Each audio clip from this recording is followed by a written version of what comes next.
8:49. There it is, the beautiful BC Place Stadium. What a Saturday at BC Place. We have both Karina LeBlanc of the Canadian women's national team and former national team player Michelle Passant. You might remember her as Michelle Ring. Michelle Passant, here to talk about how this sport in this country has come so far, but we'd be remiss if we didn't begin right away with the experience on Saturday for you and the women, your final game of an 18-year career. We were all crushed for you because we really all believed that you could have won, and you really could have won, but you didn't on that day. How are you feeling today? Still not fully. I don't think it's all hit yet. I mean, just last night we went to dinner with the girls and we're like, okay, we're waiting for our schedule. We're waiting for what's next.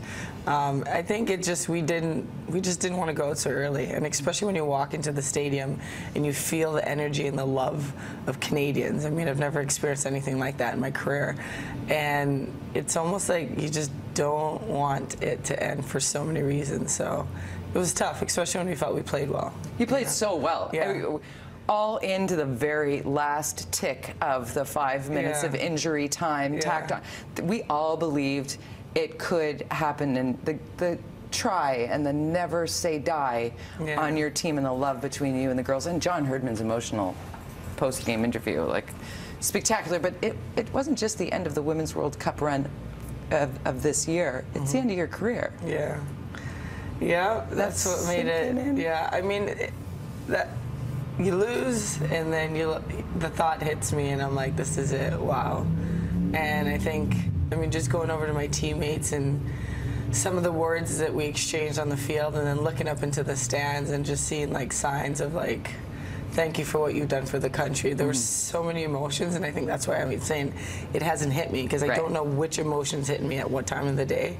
But I think the saddest thing is just seeing the tears on the faces of the people next to me and in the crowd, and you know, it makes us know that our goal, which was to connect this team to the sport and to ourselves and hopefully inspire a nation, it leaves us thinking that we actually did that. So totally. Well, Michelle, you've played in a Women's World Cup with Sweden with 1995, right? Yeah. How many people in the stands there? I think there was 5 Canadian fans. 5? Yeah. And one of them, my dad, in a undersized T-shirt, his big beer belly, but you know, a couple little, not nearly like this. So to watch these guys was fantastic. Doesn't take anything away to the exceptional athlete that you have consistently been, award-winning on so many levels. I need 10 minutes just to speak to your resume. You're iconic at this.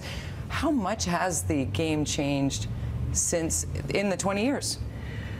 Well, our first tour we had to go on, we had to actually use borrowed boys' jerseys from a past team. So, I mean, and you know, from where it's come now, like I met a couple of the girls last weekend, and security sitting around there, and I was like, whoa, this is, it's amazing what these ladies have done, and it's so nice to see that they have brought the love of soccer to this nation, and Canada's just so borrowed boys jerseys. Thank you. Right?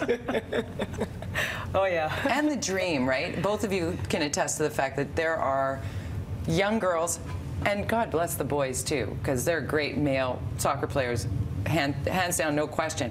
But there are women ready to aspire to be you, and they might just be from right here watching right now.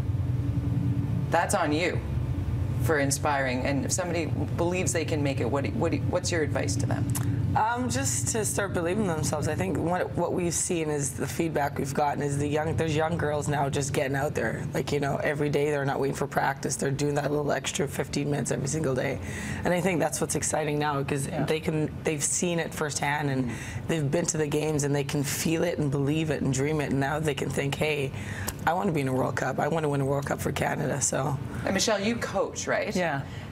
Best advice to the parents who've got the little youngsters. How do you get them in? Because I know my son was just sitting in the net for the first season that he played. What's wrong with the net? Nobody was sitting in it, KK. He was like in it with his back to the field. That was the problem. Playing in the sand. Right, playing, totally. But getting them engaged, getting them hungry for it.